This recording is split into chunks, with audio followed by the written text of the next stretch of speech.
Es verdad, Cintia nunca está en casa. Escapa a cuanto evento hay y luce tanta ropa como fotos consigue le tomen. En las páginas del diario, a diario se exhibe e impresa es presa de su fatuo vacío. ¿Qué tal, chicos? Hoy tendremos una charla bastante interesante con la poeta Minerva Margarita Villarreal, una de nuestras poetas nacionales, quien ha obtenido premios internacionales y a nivel nacional, y quien este 2016 se ha hecho acreedora al Premio Nacional de Poesía Bellas Artes Aguascalientes 2016. Sin duda, resultará bastante interesante para ustedes. Es un principio generativo y regenerativo del propio género, porque los poetas escribimos poesía por una necesidad vital. Aunque he escrito poemas por encargo, finalmente esos poemas se han convertido en parte de mi proyecto de creación existencial. No puede haber una función utilitaria para el poema. Cuando hay una función utilitaria se convierte el poema en texto publicitario. Yo tengo amigos que son grandes poetas, como Francisco Hernández, por ejemplo, que fue un gran publicista. Tienes la virtud de jugar con la palabra en la publicidad como en el poema, pero el poema obedece a un acto mayor. El poema te implica totalmente a quien lo escribe y a quien lo lee. Por eso hay tan pocos lectores de poesía, porque la poesía nos implica. ¿Qué quiere decir esto? Quiere decir que estás obedeciendo un llamado mayor, ¿no? Que te rebasa y al cual tienes que someterte. Y eso pues está lejos de las redes de la mercadotecnia, de la utilidad. Y sí pienso que en todo caso la lectura de poesía sí puede tener una función social y es muy importante acrecentarla, incentivarla, potenciarla, acercar lectores. Eso sí creo que es muy importante y sí tiene una función social. ¿Por qué? Porque el poema en sí, en un momento dado, es un detonante hacia lo social. Tanto los poemas de Hellman como de García Lorca, como de Gabriel Celaya, por ejemplo, o Miguel Hernández, que has mencionado, no creo que hayan sido escritos con un fin, digamos, de panfleto, sino que con el tiempo van adquiriendo ese peso. La gente en general se va identificando y los hace suyos y bueno, entonces actúan en ese sentido. El acto de la escritura en sí obedece generalmente, como decía Octavio Paz, a una inconformación tuya hacia el orden de cosas que estás viviendo. O sea, si no eres inconforme, como diría Octavio Paz, o desesperado, como diría Neruda, dudo que seas poeta. Hay mucha gente que dice, sobre todo desde el punto de vista materialismo histórico, del marxismo, no, es que el trabajo de un poeta es como el de un carpintero, el de un obrero, etc. Y yo estoy de acuerdo en que lo que significa la depuración de la palabra, el oficio, o sea, tú puedes escribir un poema y te puedes tardar 25 años, 22 años como tardó Paul Valéry en que el poema El cementerio marino quedara. O sea, eso es un trabajo de artesanía con la palabra, ¿no? De arte en sí. Pero lo que lo llevó a escribirlo seguramente fue o un acto de contemplación o un acto de desasosiego interior, como lo definiría Pessoa. Entonces, yo pienso que cuando uno escribe porque quieres hacer que el poema tenga un fin en sí mismo socialmente, va a ser un fracaso. Es el público lector, es el escucha, el que le va a dar un valor si en verdad lo tiene el texto. Si en verdad lo tiene, eso va a tener eco, ¿verdad? Y va a tener eco y resonancia, pues ya cuánto hace que García Lorca murió, cuánto hace que García Lorca escribió Poeta de Nueva York o no sé, El Romancero, y sigue teniendo resonancia. Bueno, porque García Lorca es uno de los más grandes poetas en la historia de la humanidad, ¿verdad? Es importante diferenciar la poesía de la prosa. El mundo, para mí, ha tenido un declive en su emotividad. El mercado ha condicionado una serie de acciones que tienden hacia el abaratamiento de nuestro ser. El mundo se ha prosificado. Y esto lo dice un autor francés muy interesante. Él habla de que cómo el mundo se ha prosificado, es decir, se ha abaratado. La prosa generalmente explica. O sea, tú lees una novela y la novela te va a llevar al fin de la novela, es decir, a la trama que la anécdota está condicionando. El poema, aunque haya sido originado por una anécdota, no responde a la anécdota, no responde a una acción unilateral dentro del lector. ¿Por qué? Porque la carga del poema es una carga polivalente, plurinominal, el poema es connotativo y en gran medida esa connotación lo contiene a uno. O sea, siempre que alguien lee un poema se está leyendo a sí mismo. Si tiene la capacidad de aceptar con apertura que el poema le llegue, se va a leer a sí mismo. Si no la tiene, y yo eso se los digo mucho a mis alumnos cuando me entregan un trabajo y empiezan, bueno, aquí lo que el poeta quiso decir, y yo les digo, no. El poeta no quiso decir más que lo que el poema está diciendo, y como te lo está diciendo a ti, o sea, tú dime lo que dice el poema, desde ti. El poema te implica necesariamente, la prosa te explica. Lo que implica la poesía es que tú te comprometas con ella, es que te leas. O sea, por eso para Freud, antes de cualquier psicoanálisis, estaba un poema que lo llevaba a una explicación y a una interpretación. Y siempre decía, antes que yo descubriera tal cosa, estuvo tal poeta que lo descubrió. ¿Por qué? Porque el poeta está trabajando con el ser interior. Y bueno, el exterior también es el interior. Cuando yo digo que nos abaratamos es porque realmente lo que nosotros vemos, los grandes panorámicos de esta ciudad, los grandes edificios, somos nosotros también. Las grandes favelas, las grandes zonas de marginación, somos nosotros. La violencia somos nosotros. Te lleva justamente a que tú te comprometas y digas, pues si somos nosotros, ¿qué vamos a hacer ante esta situación?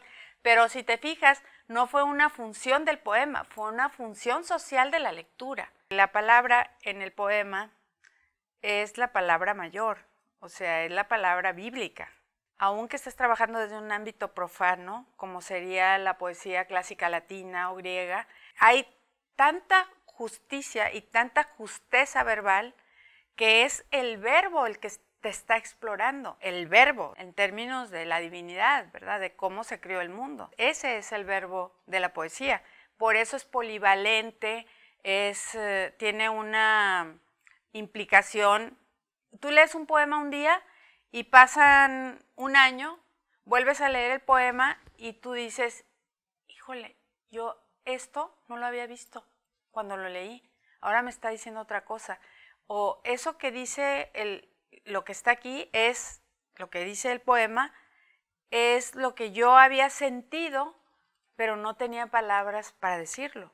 El poema tiene ese valor de convocatoria que es connotativo, como digo, a diferencia de la prosa que es denotativa, es decir, la prosa describe, el poema no describe, el poema presenta y plantea y te presenta y te incorpora.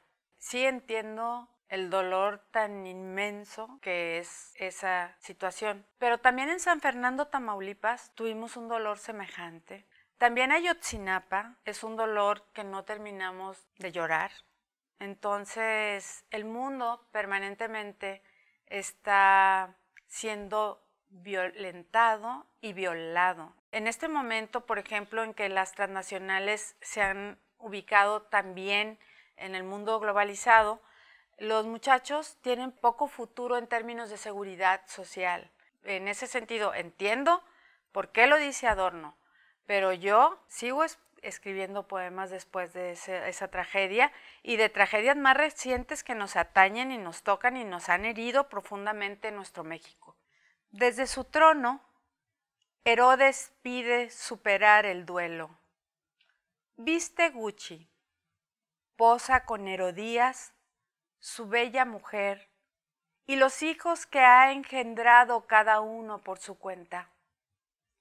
La fotografía los muestra altivos y radiantes. En joyas, vestuario y maquillaje, dispendian el erario público, mientras el pueblo, entre los basurales, busca el cadáver de sus hijos. No sé, yo no soy quien para valorar un texto, pero por supuesto que se puede escribir de las tragedias, ¿verdad? Y las grandes tragedias griegas nacen de acontecimientos sociales específicos. Y por ejemplo, este poema que se llama Latomías del Topo Chico y Apodaca, yo lo escribí 2 años antes de que aconteciera la reciente tragedia del penal del Topo Chico, al cual creo que no se le pone la atención debida, que no hay una preocupación moral contundente de parte del Estado para cubrir el espacio hospitalario que hay que tener hacia los presos. En Siracusa se plantó la semilla que, cerca de 3000 años después, germinó en campos de concentración. Dejaban morir a los reos. Aquí no tenemos esclavos, pero las cárceles se han transformado en letrinas infectas. Antes, 2 niños por año. Hoy nacen 130 criaturas en cautiverio. Inventaron un túnel. Aseguraron una fuga de presos que solo era una treta para eliminar al joven director. En las cárceles del Topo Chico y Apodaca, desde el lujo de sus celdas, los capos controlan drogas, mujeres y venganzas. Deciden cómo y cuándo el resto de los reclusos y todos nosotros habremos de morir. Creo que la poesía, cuando verdaderamente quien escribe tiene un llamado de parte de los acontecimientos, pues tienes que obedecer eso, ¿verdad? El primer reto es que el poema se cumpla, es decir, que sea poema. Hay todo un ejercicio, trabajo con el lenguaje, de depuración, de afinamiento, de musicalidad. El verso libre, como bien dijo Eliot, pues es una mentira, o sea, está condicionado por una cadencia rítmica. Ya no tenemos el verso medido, aunque hay quienes todavía lo ejercitan, pero el verso libre obedece a una circunstancia musical. Hay una, digamos, esfera musical sobre la cual está girando. Tener certeza de que el poema se cumpla es una labor continua, de gran trabajo, de mucho placer, pero también de mucho quebradero de cabeza, ¿verdad? Porque dices cómo, o sea, si realmente es, no es, o sea, bueno, al menos en mi caso yo suelo trabajar muchísimo mis textos, hasta tratar de que sean poemas. Yo sí les digo a mis alumnos en mis talleres que una cosa es un texto y otra cosa es un poema. Porque muchas veces llegamos, mira mis poemas, ¿verdad? Y aquello está para que te escondas debajo de la cama, ¿no? Porque, pues, dista de eso. Es un ejercicio que te requiere muchísimo y sobre todo requiere una gran lectura, un acopio permanente de lo que se hizo en la época de los antiguos griegos, de los romanos, de poetas que escribieron los evangelios, ¿verdad? Que eran obviamente escritores. La Biblia es un compendio poético. El Cantar de los Cantares es el poema de amor más grande que existe en la historia y está dentro de la Biblia. Quizás fue dictado por Dios, pero el que lo escribió fue un poeta, ¿verdad? Y en ese sentido tenemos que hacer un acopio permanente. O sea, yo sufro mucho por eso, porque no puedo dejar de comprar libros y no tengo dónde ponerlos. Como decía Picasso, que la inspiración te encuentre trabajando. Creo que es de Valéry, que dice, siempre ten 99% horas nalga y una de inspiración. ¿Por qué? Pues porque tienes que estar trabajando. O sea, la inspiración yo creo que a todos nos llega, todos tenemos momentos de sublimidad, todos nos enamoramos, todos nos deleitamos con que en el jardín de tu casa se pare un colibrí y esté ahí aleteando, es maravilloso, es un acto poético eso en sí. O que un perrito ladre de tal manera, o sea, la vida está llena de poesía, pero de eso, a transformarlo en el objeto llamado poema, con todas estas cualidades que el poema tiene, pues sí implica un gran trabajo. Hay grandes poetas que me han significado y uno de ellos es José Lezama Lima. Lezama Lima estuvo mucho tiempo bajo esa Cuba represiva que lo marginó porque no estaba a tono con el panfleto, que era lo que se valoraba. Por eso, ojo con la función social, o sea, ojo, porque puede condenar a la poesía. Entonces, Lezama es un iniciado, o sea, es un grandísimo poeta, y él decía en su confinamiento: yo escribo para quien deba leerme, para quien deba. Yo creo que esto es muy importante, de no perder piso, en el sentido de que, pues, si yo, como poeta, me pusiera a pelearme con los lectores de las revistas tipo Cosmopolitan o el apartado Gente del periódico, ¿verdad? Pues estoy absolutamente en el error. Tiene que venir al poema alguien que tiene una inquietud similar a la mía, ¿verdad? O sea, similar a lo que va a encontrar. Pues si no, mejor que siga divirtiéndose. Yo, por supuesto, que no estoy en contra del arte como entretenimiento. O sea, a mí me encanta el arte en todas sus acepciones. Pero un poema, aunque yo he escrito poemas como entretenimiento, o sea, para divertirme, que tengo en un libro de epigramas, el poema en toda su expresión no es un arte de entretenimiento, es un arte mayor. ¿Qué quiere decir esto? Que te compromete a plenitud, que te va a explorar zonas de ti que tienen que ver con el acto de la contemplación, del conocimiento interior, con el acto de la valoración interna, cosas que generalmente ni en la escuela te enseñan, ¿verdad? O sea, porque vamos vírgenes en todo lo esencial. Yo creo que hasta morimos vírgenes. ¿Sí me explico? O sea, porque eso no se explora. El poeta tiene esa obligación de explorar lo no dicho. En una relación familiar muchas veces uno se pregunta, bueno, pero ¿cómo puede ser los papás que eran tan bien portados y tan así, tienen un hijo que ahora es adicto?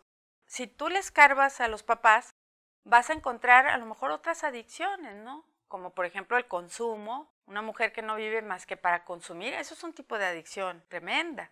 O por ejemplo alguien que no vive sino para ganar dinero, ese es otro tipo de adicción, que te aísla de tu relación con tu hijo, te pervierte.